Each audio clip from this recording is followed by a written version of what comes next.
علیکم ورحمۃ اللہ وبرکاتہ۔ شعبان المعظم کا بہت ہی باربرکت مہینہ شروع ہو چکا ہے۔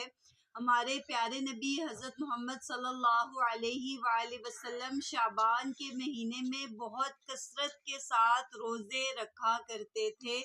آپ اس مہینے میں بہت زیادہ روزے رکھتے اور آپ نے یہ فرمایا کہ یہ مہینہ رجب اور رمضان کے درمیان کا مہینہ ہے اور لوگ اس مہینے سے غافل رہتے ہیں۔